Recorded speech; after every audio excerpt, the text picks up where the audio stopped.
Membrane है वो अंदर की तरफ एक मेम्ब्रेनस स्ट्रक्चर बना लेती है। मतलब सेल मेम्ब्रेन ही मॉडिफाई होकर कुछ मेम्ब्रेनस स्ट्रक्चर बना लेती है जिसके अंदर पिगमेंट प्रेजेंट होते हैं और यहां फोटोसिंथेसिस होता है। ये कुछ प्रोकैरियोट से मिलता है जैसे आपका ब्लू ग्रीन एल्गी। बैक्टीरिया की फ्लैजिली की बात की तो उसमें 3 पार्ट है। सबसे बड़ा फिलामेंट है, ये आपका हुक है और ये आपका बेसल बॉडी है। फिलामेंट आपका लॉन्ग पार्ट है जो कि बाहर की तरफ प्रोजेक्टेड है। बैक्टीरिया पे आप देखिए नंबर ऑफ फ्लैजला और फ्लैजला का डिस्ट्रीब्यूशन वेरी कर रहा है। किसी पर एक फ्लैजला है एक एंड पर, किसी पे 2 फ्लैजला है अलग अलग एंड पर, किसी पर एक ही एंड पे बहुत सारे फ्लैजला है। मतलब फ्लैजला का नंबर और फ्लैजला का डिस्ट्रीब्यूशन वेरी करता है। ठीक, बेसल बॉडी और फिलामेंट को जोड़ता है हुक।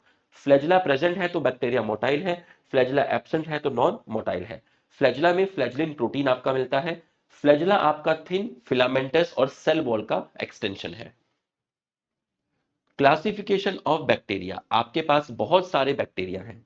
ठीक, आपके पास बहुत सारे बैक्टीरिया हैं। आपने उसके ऊपर एक क्रिस्टल वायलेट डाई डाली जिसका कलर वायलेट मान लो या पर्पल मान लो या रेड मान लो, तो सारे बैक्टीरिया पर आपको कैसा कलर दिख रहा होगा? सारे बैक्टीरिया के अंदर क्रिस्टल वायलेट डाई चली गई तो सारे बैक्टीरिया आपको या तो वायलेट दिख रहे होंगे या पर्पल या रेड। अब आपने इन बैक्टीरिया को वॉश किया अल्कोहल से, तो कुछ बैक्टीरिया वॉशिंग करने के बाद भी अपने अंदर क्रिस्टल वायलेट को रखते हैं। जो क्रिस्टल वायलेट को रखते हैं वो कलर शो करते हैं वायलेट, पर्पल और रेड। उन बैक्टीरिया को बोलते हैं ग्राम पॉजिटिव।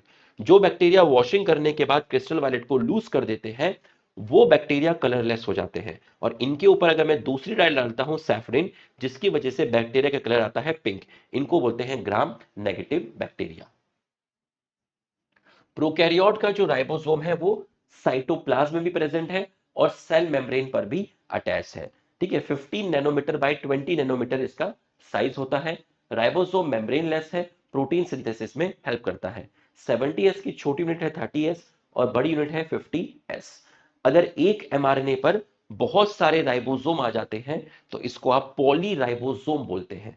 इसको आप पॉलीराइबोसोम बोलते हैं। Many ribosome on single mRNA. बच्चों हमारे अंदर डीएनए से एमआरएनए बनता है और एमआरएनए प्रोटीन बनाता है। प्रोकैरियोट में भी ऐसा ही होता है, डीएनए से एमआरएनए बनता है और एमआरएनए प्रोटीन बनाता है। एमआरएनए से प्रोटीन का बनना प्रोसेस को ट्रांसलेशन बोलते हैं।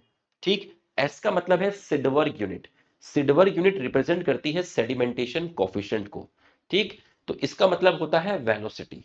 30s अलग वेलोसिटी से जाएगा, 50s अलग वेलोसिटी से जाएगा। और सेडिमेंटेशन कोफिशिएंट किसका मेजर है? इनडायरेक्ट मेजर है साइज एंड डेंसिटी का।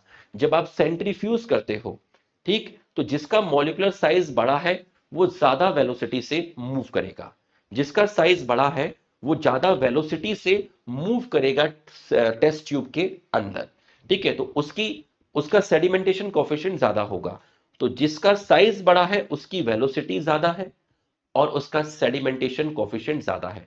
तो सेडिमेंटेशन कोफिशिएंट यहां वेलोसिटी से है कि 30s की मूव करने की जो वेलोसिटी है वो अलग है, 50s की मूव करने की वेलोसिटी अलग है। जिसका साइज बड़ा उसकी वेलोसिटी ज्यादा, उसका सेडिमेंटेशन कोफिशिएंट ज्यादा। सिडबर्ग साइंटिस्ट का नाम था। बच्चों इसके बाद है यूकैरियोटिक सेल। ठीक, यूकैरियोटिक सेल्स के अंदर आपके प्रोटिस्टा है, प्लांट्स है, एनिमल है, फंगस है। यूकैरियोट में कंपार्टमेंट्स आपके प्रेजेंट होते हैं। ठीक, कंपार्टमेंटाइजेशन का मतलब क्या हुआ कि आपका ये देखिए न्यूक्लियस से आरएनए निकल रहा है, फिर आपका गोल्गी बॉडी है, फिर लाइसोसोम है। इसका मतलब जो साइटोप्लाज्म है वो आपके बॉक्स में डिवाइड हो गए हैं। ठीक, साइटोप्लाज्म आपके बॉक्स में कंपार्टमेंट में डिवाइड हो गए। किसकी वजह से? मेम्ब्रेन बाउंड ऑर्गेनेल की वजह से। ठीक, इसको बोलते हैं कंपार्टमेंटलाइजेशन। ये प्रोकैरियोट में नहीं मिलता क्योंकि प्रोकैरियोट में मेम्ब्रेन बाउंड ऑर्गेनेल एब्सेंट होते हैं। यूकैरियोट में सेल मेम्ब्रेन भी है, न्यूक्लियर मेम्ब्रेन भी है। ठीक, इसलिए यूकैरियोट डबल एनवेलप है। प्रोकैरियोट में सेल मेम्ब्रेन भी है बट न्यूक्लियर मेम्ब्रेन नहीं है। प्रोकैरियोट आपका सिंगल एनवेलप होता है। ठीक, all eukaryotic cells are not identical. ठीक है, जैसे आप प्लांट सेल, एनिमल सेल की बात करेंगे तो यहां सेल वॉल, क्लोरोप्लास्ट और एक बड़ा वैक्यूल मिलेगा, यहां नहीं मिलता। सेंट्रियोल, सेंट्रोजोम जो सेल डिवीजन में हेल्प करता है वो ऑलमोस्ट आपका प्लांट में एब्सेंट होता है, एनिमल सेल में आपका प्रेजेंट होता है।